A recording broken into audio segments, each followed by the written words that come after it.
Y estamos grabando entonces, ok. Bueno, este luz aquí como que molesta un poco. Bueno, hoy vamos a hablar entonces de el segundo método analítico que vamos a ver. Ya vimos entonces un método analítico que era estas aproximaciones de Taylor o método asintótico de Laplace para aproximar los valores medios de las cajas negras, es decir, para identificar los valores esperados de las cajas negras, de la salida de nuestro sistema de ingeniería. Y lo que vamos a hacer hoy entonces es ver qué sucede o cómo podemos utilizar otro método analítico para estimar la probabilidad de falla. Entonces, en el caso anterior, en el caso que usábamos la expansión de Taylor o el método asintótico de Laplace, nosotros requeríamos ciertas condiciones que se cumplieran ciertas condiciones para poder resolver nuestro problema, ¿no? Y esas condiciones tienen que ver con que el integrando de nuestra integral que queremos resolver tenía que ser diferenciable al menos en su segunda derivada, y eso significaba, bueno, que tenía que ser suave. Y tenía entonces ese método tenía entonces una desventaja, y era que no teníamos certeza sobre la calidad de la aproximación.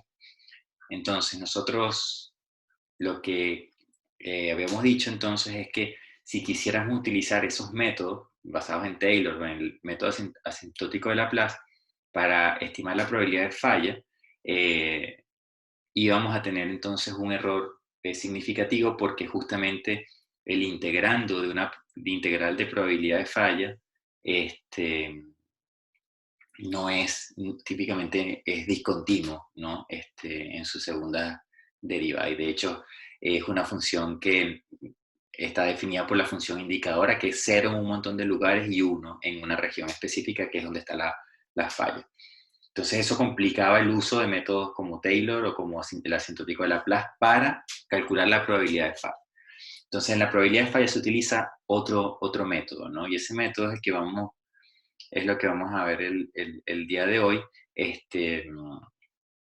un método que tiene muchísimo tiempo desde que se creó o que se propuso por primera vez. Debe tener alrededor de unos 40 años, y es ampliamente o ha sido ampliamente utilizado en ingeniería civil, específicamente a nivel de diseño estructural. Entonces, es lo que se conoce como la aproximación de confiabilidad de primer orden y de segundo orden. El de segundo orden casi no es utilizado, digamos, en la actualidad, porque estos métodos han venido siendo sustituidos por métodos como los que vimos al principio del curso, basados en Monte Carlo. Entonces, pero siguen siendo métodos que tienen aplicación y que siguen siendo utilizados en alguna u otra medida, ¿no?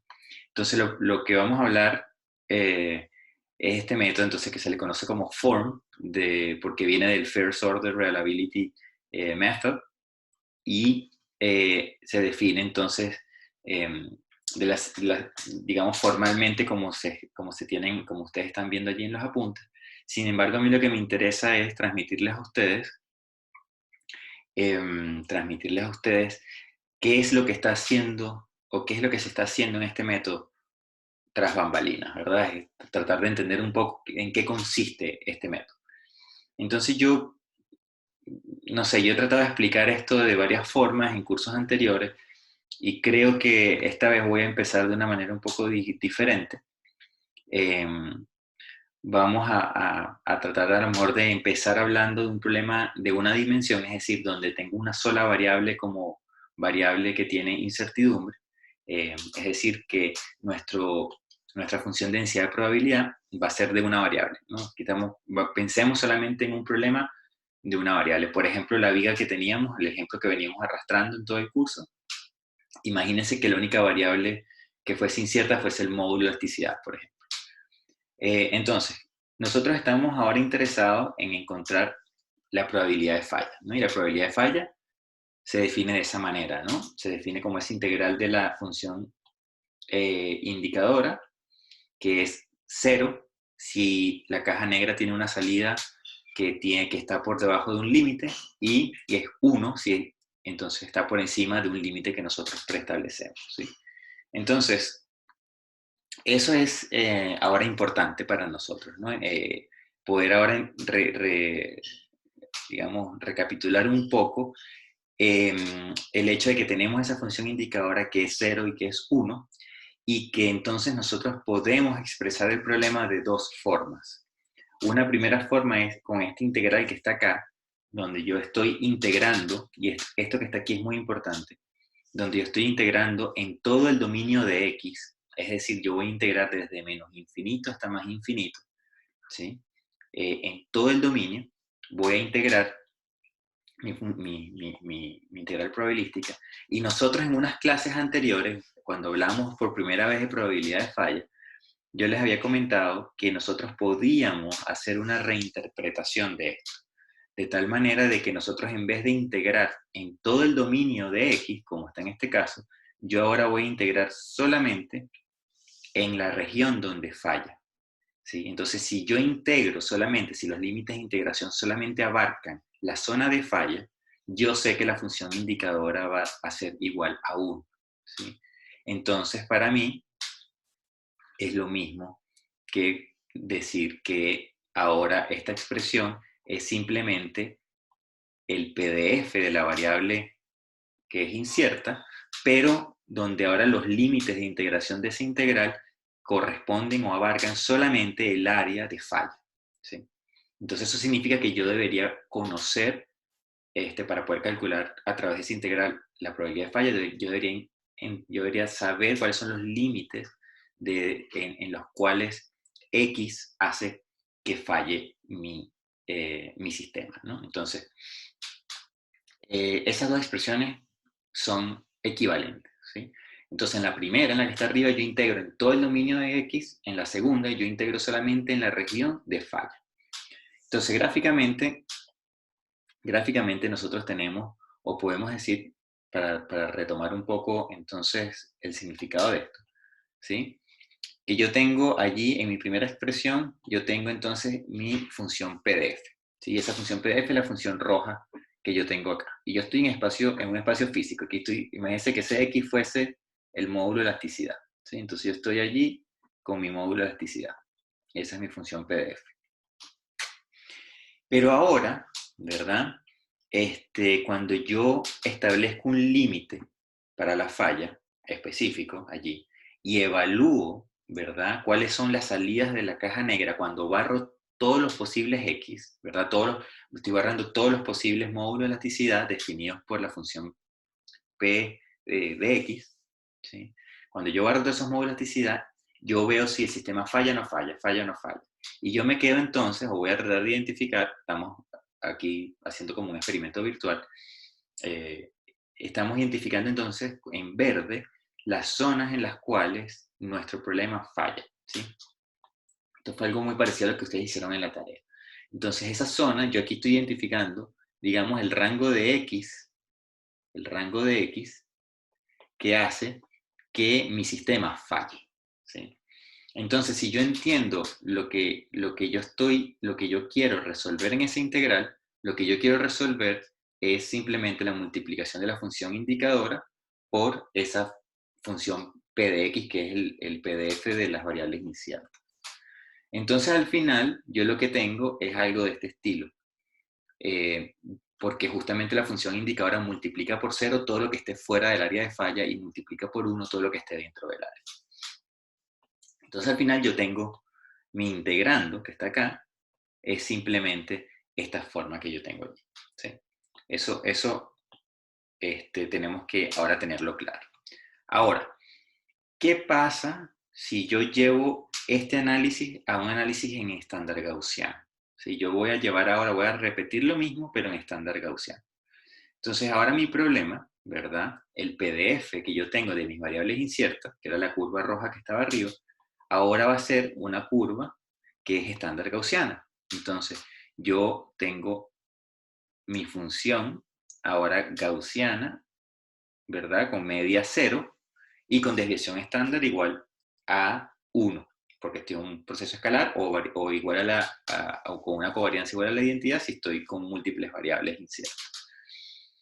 Entonces ahora yo puedo hacer un análisis equivalente, ¿verdad? De barrer todos los posibles X, pero ahora en estándar gaussiano, y ver cuál es el área verde en el cual la salida de mi sistema falla.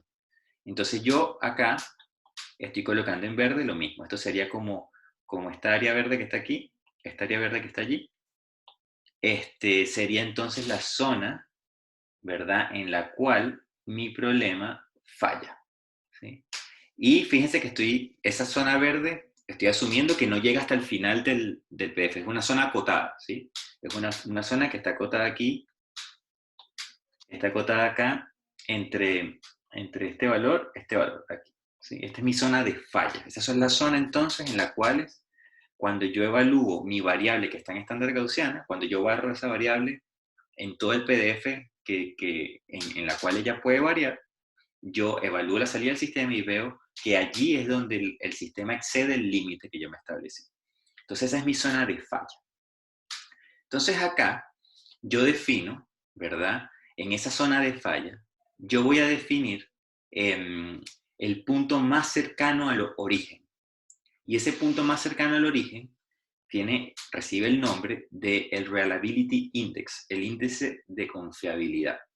Y ese índice de confiabilidad se denota usualmente con la letra beta, tal como está ahí. Entonces, beta está definido como el punto más cercano desde cero, ¿verdad? Hasta es el punto desde cero, es la distancia entre cero y el punto más cercano de la zona de falla, ¿sí? Entonces, en ese caso, es ese beta que yo estoy colocando acá, ¿sí? Es la distancia mínima entre el origen, que es cero, y donde ocurre la falla, la zona de falla, ¿sí?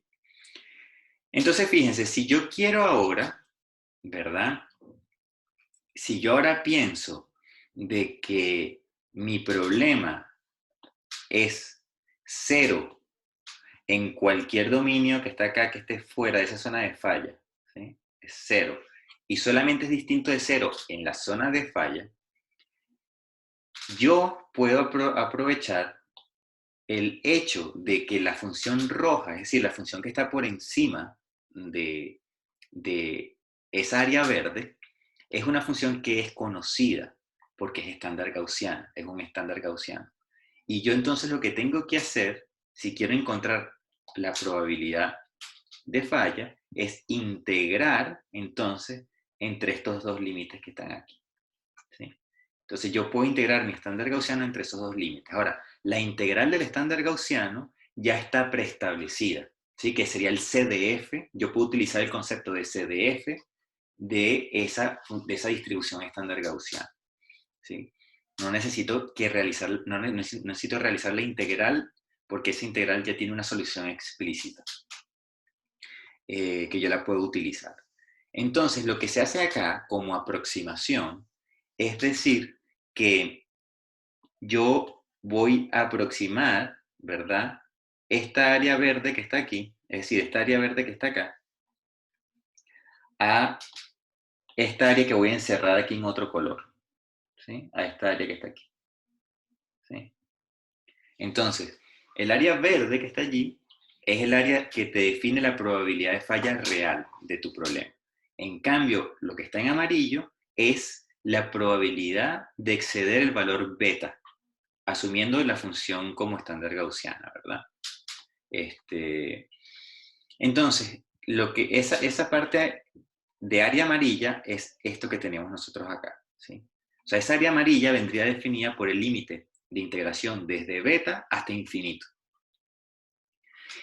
Y nosotros sabemos que el valor de esa integral es 1 menos el CDF de la función evaluado en beta. Recuérdense que el CDF te da a ti, el CDF nos da a nosotros la probabilidad de estar entre menos infinito y un valor que yo preestablezco como límite, ¿sí? Entonces el CDF, si yo evalúo el CDF que viene denotado por esa función phi, en beta, yo lo que estoy diciendo es cuál es la probabilidad de que mi variable de interés esté entre menos infinito y beta.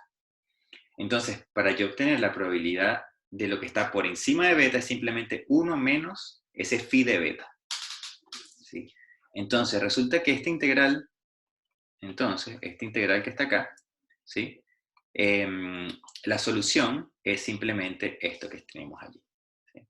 Y por propiedades de simetría de la función estándar gaussiana, yo puedo decir que esta función que está acá es lo mismo que evaluar el CDF en menos beta, ¿sí? Para sacarme el 1 menos el phi de beta. ¿Sí? Entonces, tenemos ahora que entender, estamos llegando, tenemos que entender ahora que lo que estamos haciendo acá, al calcular esta expresión que tenemos allí, es calculando el área de lo que está acá en amarillo. ¿Sí? Esta función phi que está ahí está preestablecida en cualquier software comercial, hasta en Excel está. En cualquier cosa que ustedes se imaginen, MATLAB, MATLAB, LabVIEW, está súper conocida cuál es el CDF de una función estándar gaussiana. Entonces, la utilidad, por eso es la utilidad de este método, ¿no? Porque estamos utilizando una función que tiene un CDF súper conocido. Entonces, aquí el reto es cómo identificar beta. ¿Sí? Entonces, una vez que yo identifico beta, es decir, la distancia más corta a la zona de falla, pero en un espacio estándar gaussiano, yo simplemente la probabilidad de falla la voy a asumir como esta fórmula que está acá. Y la suposición que está detrás es que toda esta área amarilla que está allí va a ser igual al área verde. ¿Sí? Y entonces, esto es relativamente aceptado o aceptable cuando, obviamente, esa diferencia del área verde, que es el área de falla real, y el área amarilla, es pequeña. Y eso usualmente ocurre con probabilidades de fallas que son bajas. ¿Sí? Que son bajas porque yo estoy entonces en los extremos de mi función estándar gaussiana, y entonces yo puedo decir que esta área que yo tengo aquí que me está faltando, ¿verdad? Esta área que está aquí, que me está faltando para completar, o digamos que estoy contabilizando de más en la probabilidad de falla, porque el área amarilla es el área verde más esa cola que me queda allí, yo voy a decir que entonces esa área es pequeña. Y si yo estoy al final de la cola, esa área entonces es algo muy planito, por lo tanto va a contribuir muy poco a mi probabilidad de falla. Entonces, típicamente eso es una aproximación que uno utiliza. Entonces, esto suena muy bonito cuando uno lo ve en un D. Es decir, cuando uno ve el problema en una variable aleatoria nada más. Yo aquí les tengo digamos, otra representación gráfica del mismo problema, pero ahora asumiendo que tenemos dos variables aleatorias. Entonces, fíjense, ahora yo tengo dos variables aleatorias, que es este x1 que está acá y este x2 que está acá. Y lo que está en rojo, ¿verdad? Estos círculos que están acá en rojo, esos círculos son todos círculos, son concéntricos, y esto me da a mí el PDF en estándar gaussiano de las variables aleatorias de mi problema. Entonces, si yo, por ejemplo, tengo, en el caso del problema que venimos arrastrando de la viga, yo tengo, no sé, módulo de elasticidad incierto y posición de la carga incierta, entonces esta representación que está acá sería el módulo de elasticidad pasado a estándar gaussiano, y esto sería la posición de la carga pasado a estándar gaussiano. ¿Sí? Tengo dos variables que son aleatorias. ¿Sí? Y como yo estoy pasando a estándar gaussiano, entonces este PDF, ¿sí? Es gaussiano, tiene una media de 0 y tiene una matriz de covarianza igual a la identidad. Entonces, ese PDF estándar gaussiano es simétrico, ¿sí? Por definición, porque el estándar gaussiano es simétrico. Entonces, ¿qué es lo que nosotros necesitamos hacer? Bueno, yo necesito ahora identificar la zona de falla. Entonces, mi zona de falla viene definida cuando la caja negra, ¿verdad?, tiene una salida mayor que un límite que yo establezco, ¿sí? Pero yo quiero el caso límite. Yo quiero el caso en el cual el sistema apenas empieza a fallar, porque yo quiero calcular la distancia desde el origen hasta el borde de falla, ¿sí? Entonces, esta línea verde oscuro que está acá, ¿verdad?, indica la zona en la cual la función indicadora aquí adentro se hace 1 y aquí afuera se hace 0. ¿Sí? Entonces, dentro de esa región, la función indicadora dice 1 porque es la función de falla y fuera es 0, me dice el sistema no sabe. Entonces acá, a mí lo que me interesa es ver el punto más cercano al origen, es decir, el punto más cercano de esa línea verde que está acá, o de toda esa área verde, con respecto al origen, 0, 0. Entonces, una forma de hacer esto es identificar esta curva que es justo el borde donde el sistema define falla o no falla. Es decir, es justo el borde entre la zona de falla y la zona de no falla. Y ese borde viene dado por esto que está acá. ¿Sí? Es decir, el borde viene definido por todas las configuraciones de las dos variables inciertas que hacen que la salida de mi sistema sea igual al límite que yo estoy poniendo. Entonces, hablando, por ejemplo, en el ejemplo, si yo digo que mi ejemplo tiene módulo elasticidad y posición de la carga inciertas, y que la salida de mi caja negra es la deflexión, ¿sí?, el D máximo, la deflexión máxima, entonces yo lo que tengo que hacer, y yo tengo un valor límite de esa deflexión máxima, yo lo que estoy diciendo es que tengo que encontrar todos los pares de E y A que hacen que este D máximo sea exactamente igual que el límite. ¿Sí? Y aquí no necesariamente existe una solución única. ¿Sí? Yo puedo tener combinaciones de E y A que llegan al valor límite, al mismo valor límite que yo estoy imponiendo a mi problema. Entonces yo tengo que identificar todas las posibles combinaciones de E y A que hacen que mi problema falle. ¿Sí? Y eso es entonces esta línea verde.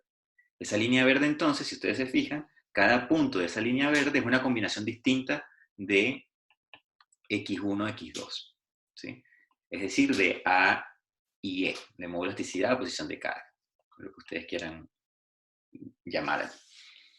Entonces, una vez que yo identifico ese borde, ¿verdad? Es decir, todas las variables en estándar gaussiano, ¿sí?, que hacen que mi salida de caja negra sea igual que el límite que yo estoy estableciendo, yo voy entonces a evaluar todos esos bordes, ¿sí? Este punto, este punto, este punto, este punto, este punto, este punto, y me voy a quedar con el punto que esté más cerca del origen, ¿sí? Más cerca del origen. Y lo que se asume entonces, que es justamente ese punto rojo que está allí sobre la curva verde, este punto rojo, ¿sí? Entonces ese punto rojo corresponde al punto más cercano de la zona de falla al origen. Y obviamente ese punto rojo pues tiene un valor específico del X1 y un valor específico del X2. Y lo que nosotros vamos a hacer es encontrar entonces el beta, ¿verdad? En este caso, como esta distancia. Entonces esta distancia es nuestro beta. Es la distancia más cercana a la falla. Y lo que nosotros vamos a hacer entonces es asumir que la probabilidad de falla no va a ser otra cosa que el CDF de una función estándar gaussiana evaluado en menos beta. Eso es lo único que hay que hacer. Entonces, el problema de fondo es encontrar beta, porque yo tengo que entonces encontrar beta, y para encontrar beta yo tengo que identificar mi borde de falla, ¿sí? Y esta suposición que está acá, ¿verdad? Lo que nosotros estamos haciendo es, en este caso que es bidimensional, lo que estamos haciendo es asumiendo que yo ahora tengo una zona de falla que está definida aquí. Porque esta probabilidad de falla, lo que me dice a mí es el área que yo estoy encerrando allí en amarillo. Es decir, el área que hay, ¿verdad? Desde ese punto rojo que tengo aquí en el centro hacia, hacia el infinito. ¿Sí? Entonces eso es lo que yo estoy llamando como probabilidad de falla, y esa es la probabilidad de falla que a mí me está dando esta aproximación que está acá abajo. ¿Sí? Entonces la aproximación en verdad que yo estoy haciendo es la discrepancia que hay, ¿sí? Digamos, entre esta línea verde o esta área verde que yo estoy teniendo acá y el área amarilla que yo tengo de fondo, ¿sí? Y esas discrepancias se vuelven cada vez menores mientras la probabilidad de falla es cada vez más lejana. Porque mientras yo tengo esa área verde mucho más alejada, las curvas que tienen la función verde, si yo las veo desde muy lejos, yo las puedo asumir que eso es una línea recta. En cambio, si yo tengo esa línea, esa frontera de falla muy cercana al origen, pues yo veo las irregularidades o las curvaturas de esa zona de falla. Entonces es muy difícil aproximar, en ese caso, que el borde sea una línea recta. Entonces esto se llama el método de primer orden porque en verdad lo que está asumiendo es que el frente de falla, es decir, la zona que delimita la falla, está definido por una línea recta que es esta que está acá. Y donde esa línea recta, aquí uno le dice que es perpendicular a esa línea negra que es el punto más cercano a la zona de falla. Entonces, en esto es lo que consiste el método. Entonces, el método, el objetivo del método es encontrar beta. Y para encontrar beta necesitamos la línea verde. Entonces, una vez que encontramos la línea verde, podemos encontrar beta como el punto de la línea verde que se encuentra más cercano al origen. Y una vez que tenemos eso, entonces utilizamos esta aproximación de la probabilidad de falla. ¿Sí? Ok, cuando uno utiliza una aproximación de segundo orden, que es lo que se llama, lo que nosotros acabamos de ver ahora se llama FORM, ¿no? Porque es el First Order Reliability Method. Existe otra cosa que se llama SORM, y es el Second Order Reliability Method, ¿no? Y ese Second Order lo que hace es, en vez de asumir que yo tengo acá una línea recta, definiendo la probabilidad de falla, yo lo que asumo ahora es una concavidad acá. Y trato entonces de aproximar la curvatura, ¿verdad? Que tiene esa zona verde de falla, que es la zona real, ¿verdad? La trato de aproximar con una curvatura o con una parábola, básicamente, ¿sí? Con una expresión de segundo orden.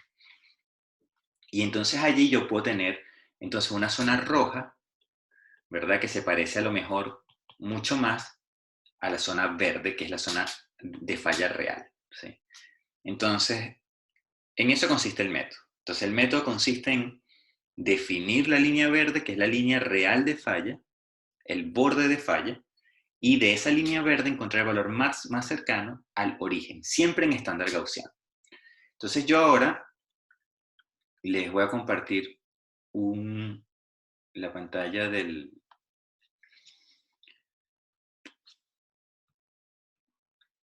mi escritorio, porque yo les tengo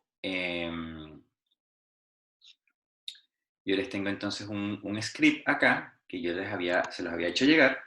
Ese script entonces en MATLAB está entonces en una carpeta que se llama form, y ese script entonces tiene un archivo principal que se llama form.m. Y ese form.m, si ustedes se dan cuenta, la primera parte, el primer bloque, que es ese bloque que está acá en amarillo, es simplemente el importance sampling para calcular probabilidad de falla, ¿sí? Entonces aquí tenemos nuestro mismo problema base de la viga con la carga, el modo de elasticidad y la posición de la carga y la magnitud de la carga inicial. Aquí tenemos los valores medios, aquí tenemos las desviaciones estándar y el coeficiente de correlación, esta es la matriz de covarianza, hacemos el Cholesky. Esto entonces es nuestra función P de teta, que es estándar gaussiana, ¿verdad? Y aquí lo que yo estoy calculando entonces es dónde el integrando se hace máximo, ¿verdad? Y entonces lo que voy a hacer aquí es colocarle ahora mi función Q centrada donde el integrando es máximo, ¿sí? Entonces mi función Q va a ser gaussiana también, centrada ahora donde el integrando me dio como valor máximo. Y aquí hago entonces las muestras y obtengo allí mi probabilidad de falla. Esto es lo mismo que nosotros habíamos hecho antes. Entonces esto no tiene mucha ciencia allí. Ahora, lo que yo hago acá abajo es encontrar la probabilidad de falla para con el importance sampling, para distintos valores límites, ¿sí? Entonces yo aquí lo que hago es también lo mismo que ustedes habían hecho en las tareas anteriores, ¿sí? Esto es a través de Monte Carlo, ¿sí? Esto es lo que nosotros ya veníamos haciendo. Ahora, el form, en su expresión, digamos, más cruda, es estas líneas que yo tengo allí, ¿sí? Y esas líneas, ¿qué me indican a mí? Estas líneas me dicen, primero, el valor límite, el valor que yo impongo, cuál es el límite que me define la falla. Y ahora yo tengo que encontrar, ¿sí? Sobre la línea verde, yo tengo que encontrar el punto más cercano al origen, ¿sí? Entonces, ¿qué tengo que hacer? Yo puedo resolver esto de varias formas, pero la forma más estable computacionalmente es la siguiente. Es definir una función que yo quiero minimizar, y la función que yo quiero minimizar es una distancia, va a ser la distancia, es una función que yo le voy a dar un par de variables, o digamos 3 variables, y le voy a dar E, A y P, es decir, le voy a dar un valor de módulo elasticidad, de fuerza y de posición de fuerza, y ella me va a decir a qué distancia estoy yo del centro, que es la coordenada 0, 0. Pero restringido a estar sobre la línea verde, ¿sí? Entonces, eso es lo que yo estoy haciendo aquí. Yo voy a minimizar la distancia, pero voy a introducir esto último que está acá, que es una función, que es la función que me define a mí la línea verde, que es donde mi caja negra se hace igual a mi probabilidad, a mi límite que define la falla. Entonces, este limit state que está allí es una función, que es esta función que está acá, que la estoy abriendo. Entonces, ese limit state, ¿verdad? Entra un set de datos en estándar gaussiano, que es módulo de elasticidad, posición de carga y magnitud de carga, entran en estándar gaussiano, aquí son transformados a variable física, aquí se evalúa la caja negra, y aquí yo resto la salida de la caja negra respecto a mi límite, ¿sí? Y entonces, yo lo que estoy haciendo es que este valor que está ahí, que se llama CE, tiene que ser 0, ¿sí? Tiene que ser 0 para yo garantizar de que estoy en el borde de falla. Es decir, si CE vale 0, yo estoy garantizando que la salida de la caja negra es igual al límite que yo estoy imponiendo. Entonces, cuando yo hago esta función, ¿sí? Esta función simplemente, así tal cual como está esa función, lo que les dice a ustedes es la diferencia que hay entre la deflexión que ustedes están encontrando en la viga menos, o digamos, la diferencia que hay entre la deflexión de la viga y el valor límite que ustedes tienen como referencia, ¿sí? Entonces, yo lo que quiero es imponer una restricción de que esa diferencia sea 0, para yo garantizar que estoy sobre la curva verde, que es el borde de falla. Entonces, eso es lo que uno hace en esta condición que está allí. Esta condición, entonces, cuando yo coloco esa función ahí dentro de ese comando de MATLAB, yo estoy imponiendo una restricción en la cual estoy obligando a que eso sea 0. Entonces, ¿cómo se lee este comando que yo tengo acá, ¿no? Entonces, este fmincon es una función, ¿verdad? Eso es lo que significa de minimización, ¿sí? Por eso es el min. Y este con es de constraints, de restricciones. Entonces, yo puedo resolver un problema de minimización, pero imponiendo restricciones. Entonces, yo lo que voy a hacer acá es restringir esta cosa que yo llamo distance, que yo lo tengo definido acá afuera como una función, ¿sí? Y esa función distance es simplemente eh, eh, la norma de dos vectores, de un vector, perdón.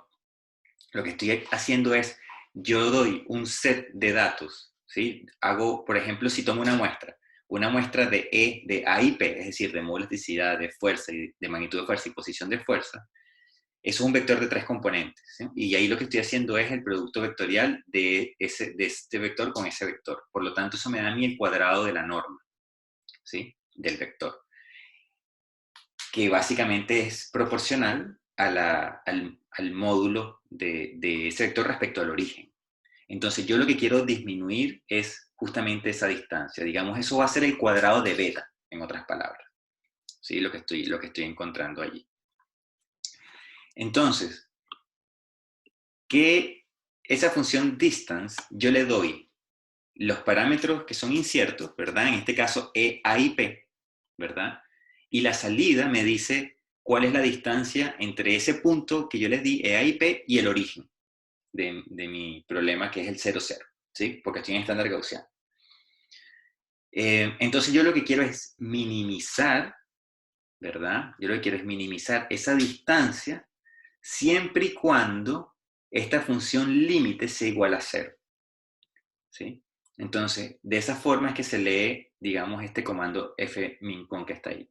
Este fmincon entonces me minimiza esa distancia, ¿verdad? Restringiendo esta función a que sea igual a 0, ¿sí?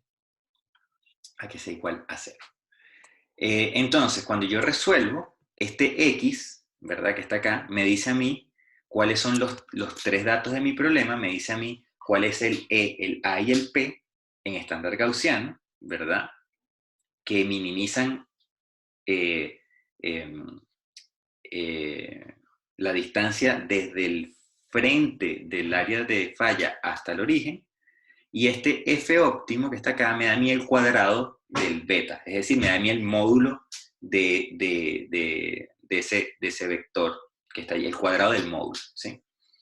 Entonces, la probabilidad de falla simplemente es el CDF, que esto es la función que tiene definida interna MATLAB, es el CDF de una función estándar gaussiana o normal, que así lo llama MATLAB. Y esto que está acá es menos, ¿verdad? Como dijimos en la fórmula en los apuntes. Y eso que está subrayado es simplemente beta. Entonces, esto que tenemos acá nos debería dar a nosotros, eso que está allí, nos debería dar a nosotros la probabilidad de falla, y corrí algo que no quería correr. Ya, un segundo.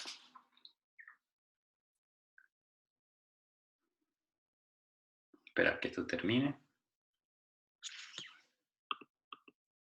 Ok.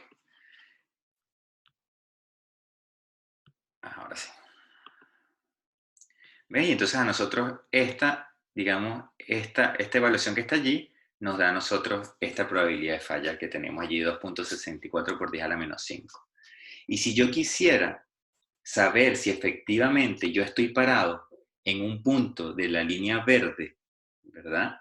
Yo lo que hago es evaluar, ¿verdad? Los pares de puntos o los puntos de E, A y P que yo encontré en mi función límite, y esa función límite, entonces yo tengo que estar seguro de que va a dar 0. Entonces, si yo hago esa evaluación,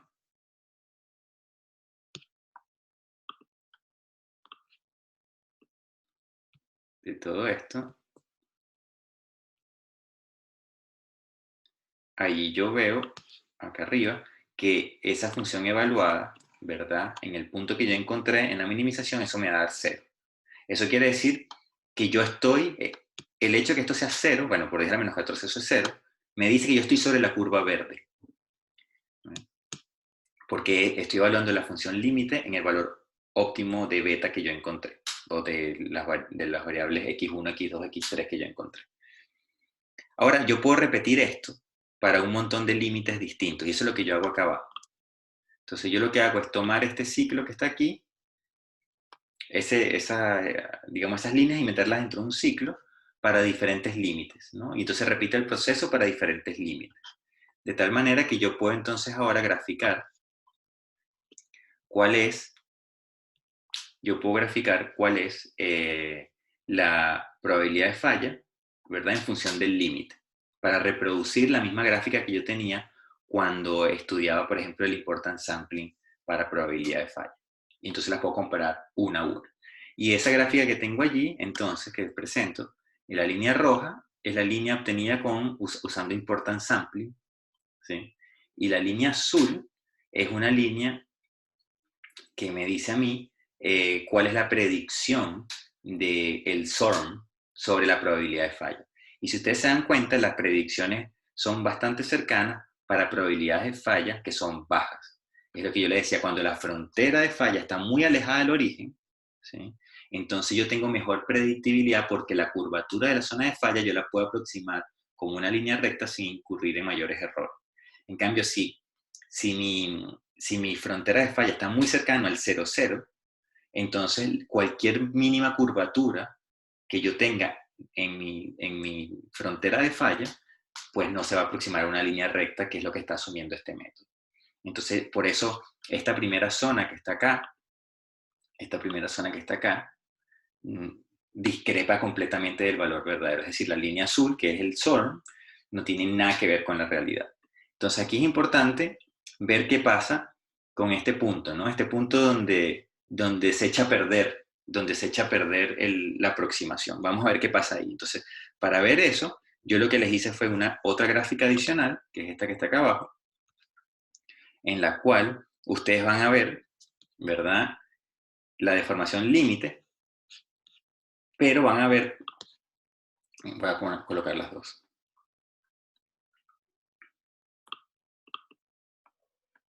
Esta y esta. ¿Sí? Y van a ver ustedes acá la deformación, aquí en esta, lo que es la figura 1. Ven, en la horizontal ven deformación límite, es el límite que yo estoy imponiendo como falla, y la distancia al origen 0, 0. ¿Sí? Y si ustedes se dan cuenta, aquí en este punto de inflexión, la distancia al 0, 0 es prácticamente 0. Es decir, que la zona de falla está montada sobre el origen del sistema del estándar gaussiano. Eso significa que bajo valores nominales de mi problema prácticamente falla, o sea, falla en valores nominales. Entonces, lo que sucede allí es que la frontera de falla, entonces, la curvatura que pueda tener es muy distinta o es muy diferente a la aproximación de asumir que esa frontera es una línea recta. Sin embargo, a medida que yo me alejo de esa frontera de falla, pues ahí empieza a mejorar la aproximación, ¿sí? Entonces, eso es un poco cómo funciona este método. El método de segundo orden no lo vamos a ver, es medio enredado, por el hecho de que hay que sacar unos hessianos y no es tan fácil de trabajar. Pero digamos que me interesa que ustedes se queden con la idea de qué es lo que nosotros estamos resolviendo cuando aplicamos estos métodos, ¿sí? Ahora, este método tiene la ventaja de que es relativamente rápido, pero va a depender mucho de cómo nosotros planteemos ese problema de optimización que tenemos que resolver, ¿sí? Entonces voy a volver un segundo a compartir acá los apuntes, ¿sí? Va a depender mucho, entonces, va a depender mucho de cómo calcule yo mi zona verde. Mi zona verde, que está allí. Yo tengo que ver cómo aumento la eficiencia para identificar esa línea verde que me define la falla, ¿sí? Eso es lo más complejo. Si yo tengo una forma fácil de identificar esa línea verde, yo estoy hecho entonces, porque la probabilidad de falla simplemente es encontrar dónde esa línea que yo identifiqué está más cercana al origen, ¿sí? Recuerden que esto es un caso bidimensional, lo que está aquí en este punto. Lo que está en el ejemplo de MATLAB es un caso donde hay 3 variables. Pero imagínense esto es un caso donde yo tengo, no sé, 10, 20 dimensiones, ¿no? Entonces, imagínense identificar el borde de la frontera. ¿Sí? En este caso, la frontera es una línea porque yo tengo 2 variables. En el caso de 3 variables, la frontera es una superficie, ¿sí? Y así esa cosa empieza a aumentar en dimensiones a medida que tengo más variables inciertas. Entonces, yo empiezo a trabajar con hipersuperficie. Identificar hipersuperficies son problemas de verdad altamente complicados. Sobre todo cuando la evaluación de la caja negra hay que hacerla de manera repetitiva, y esa caja negra toma, sobre todo cuando toma tiempo computacional importante, puede llegar a ser muy complicado. Entonces hay un montón de estrategias que han salido, digamos, en los últimos años, que tratan entonces de aproximar de alguna manera esa línea verde, ¿no? Entonces ahí también hay un montón de algoritmos de Machine Learning tratando de definir dónde queda esa línea verde. Entonces una forma, por ejemplo, eh, de establecer esa línea verde es agarrar un algoritmo, eh, por ejemplo, de, de clasificación, y yo entonces hago muestras aleatorias en un dominio de espacio relativamente grande de los parámetros x1, x2, y entonces yo digo, evalúo las cajas negras para todas esas combinaciones. Vamos a suponer que tengo 100 combinaciones de parámetros x1, x2, evalúo 100 veces la caja negra, ¿verdad? Como si fuese a hacer un Monte Carlo. Veo de esas 100 salidas cuáles cayeron en una zona de falla, cuáles no, y lo que hago entonces es dibujar una zona entre medias, que es un derivado de algoritmos de Machine Learning, por ejemplo, los de clasificación, ¿sí? Por lo menos un Support Vector Machine o algo por el estilo. Yo puedo utilizarlo para dibujar esa frontera verde y cerrar los ojos y decir, esa frontera verde que encontré con el método de Machine Learning es muy parecida a la frontera real. Y después entonces utilizar esa frontera que yo encontré como el valor de restricción para identificar el beta, es decir, el valor más cercano de esa función encontrada por Machine Learning al 0, 0. Y después esto es simplemente una evaluación de una función con un parámetro. Porque recuérdense que beta es la distancia a este frente. Y eso es el beta siempre es un escalar, ¿sí? El beta es el módulo, es la distancia, es un escalar.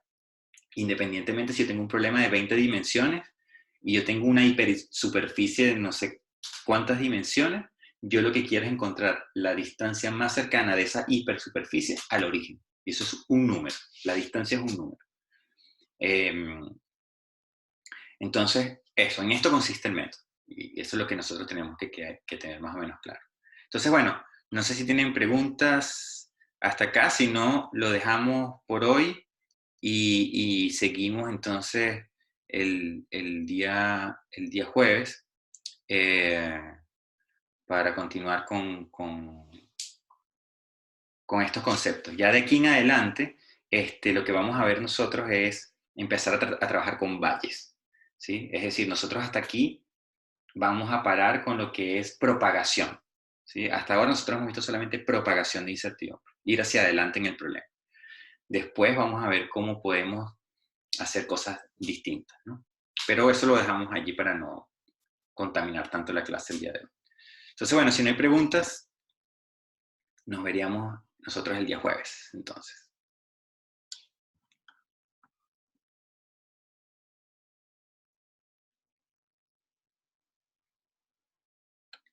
¿Sí? Entonces, bueno. Chao, chao. Muchas gracias.